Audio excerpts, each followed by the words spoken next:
ഇന്ത്യയുമായുള്ള രഹസ്യ ചർച്ചകളിലൂടെ വെടിനിർത്തലിന് അപേക്ഷിച്ചതിന് പിന്നാലെ തങ്ങളുടെ സൈനിക ശേഷി ഇന്ത്യയുമായി കിടപിടിക്കുന്നതല്ലെന്ന് തുറന്ന് സമ്മതിച്ചിരിക്കുകയാണ് പാകിസ്ഥാൻ.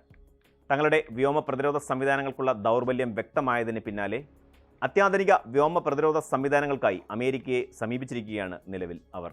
പാകിസ്ഥാൻ പീപ്പിൾസ് പാർട്ടി ചെയർമാനും മുൻ വിദേശകാര്യ മന്ത്രിയുമായ ബിലാവൽ ഭൂട്ടോ സർദാരിയുടെ നേതൃത്വത്തിൽ വാഷിംഗ്ടണിലെത്തിയ 13-അംഗ പ്രതിനിധി സംഘത്തിലെ ഫെഡറൽ മന്ത്രി മുസാദിഖ് മാലിക്കാണ് അമേരിക്കൻ ഉദ്യോഗസ്ഥർക്കും മാധ്യമങ്ങൾക്കും മുന്നിൽ ഈ ആവശ്യം ഉന്നയിച്ചത്.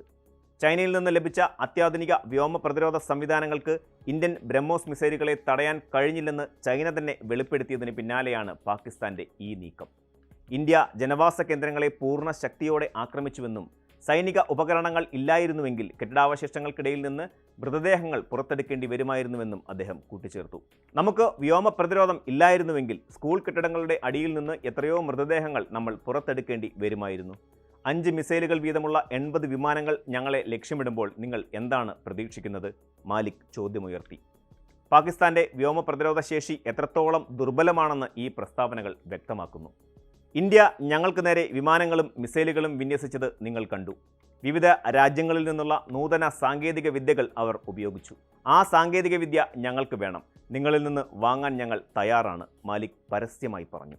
മെയ് 7-ന് ആരംഭിച്ച ഓപ്പറേഷൻ സിന്ദൂർ എന്ന സൈനിക നീക്കത്തിലൂടെ ഇന്ത്യ ശബ്ദാതിവേഗ മിസൈലായ ബ്രഹ്മോസ് ഉപയോഗിച്ച് പാകിസ്ഥാന്റെ തന്ത്രപ്രധാന കേന്ദ്രങ്ങൾ തകർത്തു. റാവൽപിണ്ടിയിലെ വിമാനത്താവളവും നൂർഖാൻ എയർബേസും ഉൾപ്പെടെ പല സ്ഥലങ്ങളിൽ ഈ മിസൈലുകൾ പതിച്ചതായി പാക് പ്രധാനമന്ത്രി ഷെഹ്ബാസ് ഷെരീഫ് സ്ഥിരീകരിച്ചിരുന്നു. ചൈന നൽകിയ HQ-9B, HQ-16 മിസൈൽ പ്രതിരോധ സംവിധാനങ്ങൾക്ക് ബ്രഹ്മോസിനെ തിരിച്ചറിയാനോ പ്രതിരോധിക്കാനോ കഴിഞ്ഞില്ലെന്ന് ചൈന തന്നെ വെളിപ്പെടുത്തി. ഇത് പാകിസ്ഥാന്റെ പ്രതിരോധ മേഖലയിൽ ആശങ്ക സൃഷ്ടിച്ചു. ചൈനയുടെ ഈ തുറന്നുപറച്ചിൽ പാകിസ്ഥാനെ ഞെട്ടിക്കുകയും ഇന്ത്യയുടെ ആക്രമണങ്ങളെ പ്രതിരോധിക്കാൻ സാധിക്കാതെ വന്നതിലുള്ള അതൃപ്തി പാകിസ്ഥാൻ ചൈനയെ അറിയിക്കുകയും ചെയ്തിരുന്നു. ചൈനയുമായുള്ള പാകിസ്ഥാന്റെ ദീർഘകാല പ്രതിരോധ ബന്ധത്തിൽ ഇതൊരു വിള്ളൽ വീഴ്ത്തിയേക്കാമെന്നാണ് നിരീക്ഷകർ കരുതുന്നത്. പാകിസ്ഥാന്റെ ഈ നീക്കങ്ങൾ അവരുടെ ഇരട്ടത്താപ്പ് തന്നെയാണെന്ന് വെളിവാക്കുന്നത്. ഒരു വശത്ത് ഷെഹ്ബാസ് ഷെരീഫ് സർക്കാർ ഇന്ത്യയുമായുള്ള സംഘർഷത്തെ പാകിസ്ഥാന്റെ വിജയം എന്ന് ചിത്രീകരിക്കുകയും കരസേനാ മേധാവി സയ്യിദ് അസീം മുനീറിനെ ഫീൽഡ് മാർഷൽ പദവിയിലേക്ക് ഉയർത്തുകയും ചെയ്തു. എന്നാൽ മറുവശത്ത് മുസാദിഖ് മാലിക് അമേരിക്കയോട് സഹായം അഭ്യർത്ഥിക്കുകയും ചെയ്യുന്നു. ഇതിലൂടെ ലോകത്തിന് കാര്യങ്ങളൊക്കെ വ്യക്തമായി മനസ്സിലാക്കുകയും ചെയ്യും. അതിർത്തിയിലെ സംഘർഷം രൂക്ഷമായപ്പോൾ റാവൽപിണ്ടി ഉൾപ്പെടെ പാകിസ്ഥാൻ മണ്ണിൽ ഇന്ത്യ ആക്രമണം നടത്തിയെന്ന് ഷെരീഫ് നേരത്തെ സ്ഥിരീകരിച്ചിരുന്നു. ഇന്ത്യ ബ്രഹ്മോസ് മിസൈൽ വിക്ഷേപിച്ചു. റാവൽപിണ്ടിയിലെ വിമാനത്താവളം ഉൾപ്പെടെ പാകിസ്ഥാന്റെ വിവിധ പ്രവിശ്യകളിൽ അത് പതിച്ചു. ഷെരീഫ് തുറന്നു സമ്മതിച്ചിരുന്നു.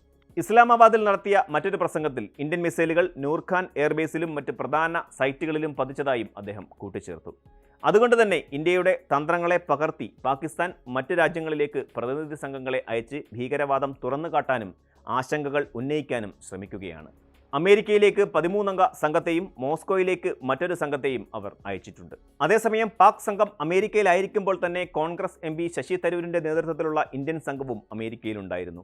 ഓപ്പറേഷൻ സിന്ദൂർ, ജമ്മു കാശ്മീരിലെ പഹൽഗാമിൽ 26 നിരപരാധികളെ കൊലപ്പെടുത്തിയ സമീപകാല ഭീകരാക്രമണം എന്നിവയെക്കുറിച്ചെല്ലാം ഇന്ത്യൻ സംഘം US നിയമനിർമ്മാതാക്കളെ അറിയിച്ചിട്ടുണ്ട്. ഭീകരവാദം പ്രോത്സാഹിപ്പിക്കുന്നതിൽ പാകിസ്ഥാന്റെ പങ്കിന് ശക്തമായ തെളിവുകളും സ്വന്തം അന്വേഷണ കണ്ടെത്തലുകളും ഇന്ത്യ അവർക്ക് മുന്നിൽ അവതരിപ്പിച്ചു.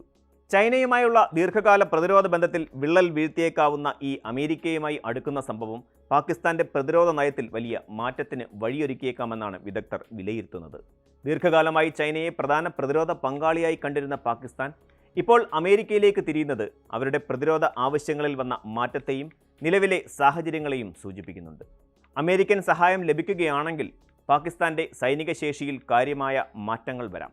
എന്നാൽ ഇത് ഇന്ത്യ-അമേരിക്ക ബന്ധങ്ങളെ എങ്ങനെ ബാധിക്കുമെന്നും മേഖലയിലെ സുരക്ഷാ സാഹചര്യങ്ങളെ എങ്ങനെ സ്വാധീനിക്കുമെന്നും കണ്ടറിയേണ്ടതുണ്ട്.